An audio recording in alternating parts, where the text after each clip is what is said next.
Keys to winning at Two-Headed Giant in Magic the Gathering. Welcome in, much love, Trav here. And if you play Magic but have not yet played Two-Headed Giant, you're missing out.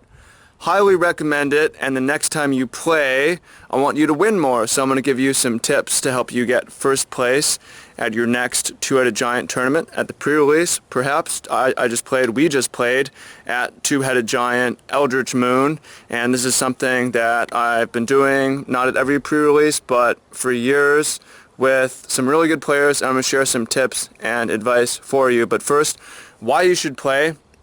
It is by far the most social and the most teamwork-oriented and leadership-important and applicable outside of Magic game, variant of Magic. You look at Magic, it's almost all one-on-one or 1v-all, even drafts or EDH, even the teams before Pro Tours. You go out and then you play 1v1. Two-Headed Giant, you actually work with the partner towards a goal, which again is super applicable in life. So it is a great thing to play with a old friend, a sibling, a teammate, a loved one. It can be a decent way to teach someone. It can be a way to make a new friend or get to know someone better, or just play with another human against two humans and work together as a unit. So it's great. Now let's get into the technical nitty-gritty, but first, building off of the teamwork, how to work with the team the best as a unit in 2v2, because sometimes I see arguing or not getting along or playing without each other.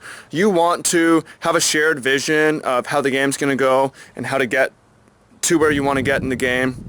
So you and your teammate should be communicating what the game plan is, and it's okay if you share some information with the opponent. Don't even worry about that. It's more important that y'all are on the same page. You don't have to agree with everything. You can just say, that makes sense, I trust you, because if you're just arguing over things and you split up and play your own games, you're just almost guaranteed to lose.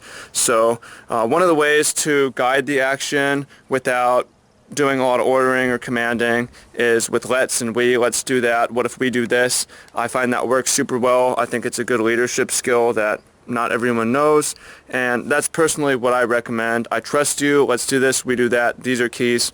It's a little bit different if you're teaching someone, but it's okay for that, not necessarily the best.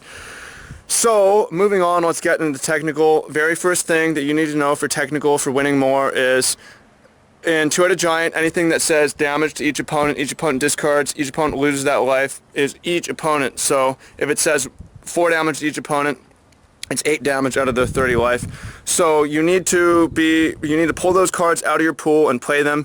You need to be prepared to counter the opponent's versions and destroy them, because those cards can just run away with the game. They're ridiculous. That's the hack. That's the cheat code. That's how anyone can win, and that is what you need to be aware of. Those are the cards you need to play and be prepared to destroy.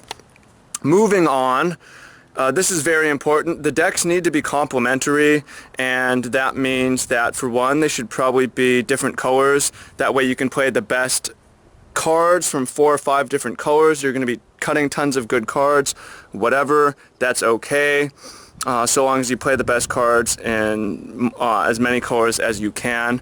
Complementary also means that one deck should cover the air, the other deck doesn't have to.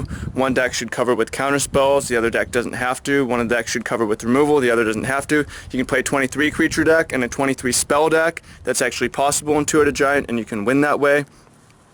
There isn't one formula, but in general the deck should have a game plan and work together and be built off of each other, with each one covering the opponent's strength, the other one's strength and weaknesses. Part of that is, okay, answering bombs is huge, because there's going to be ridiculous cards, and it's super important to be able to, there's so many packs open to destroy crazy planeswalkers, crazy equipment, auras. Be prepared to destroy big creatures. So you want to pull your best removal. It can even be a bit slower. Your best counterspells, it can even be a bit slower. Make sure to play those cards, ways to destroy artifacts, enchantments. Counterspells in particular are extra good in Two-Headed Giant, because if you're ahead, you can just protect and hold up to counter their bomb, or you can bounce things and counter. Highly recommend almost always playing a blue deck with counterspells. Black deck with removal. They don't need to be the same. So we've covered the hat cards, the complementary cards. Yeah, so generally you should be playing second and playing a little bit of a higher curve for a couple reasons, if possible. If you play first, you don't get to draw any cards. If you play second, both of you guys get to draw cards. So you're already up 2 cards, and since you have 30 life, if you have any kind of early game at all, it's very easy to stabilize and use those extra cards to win. So play second. Another thing that I saw is that a lot of people were playing 13, 14 lands, low curve, 1, 2, 3, which you can do in Two-Headed Giant with so many packs. I don't recommend it though, because the 1-drops in Two-Headed Giant can easily get trumped by one, like 5-drop crazy blocker that will just trump everything.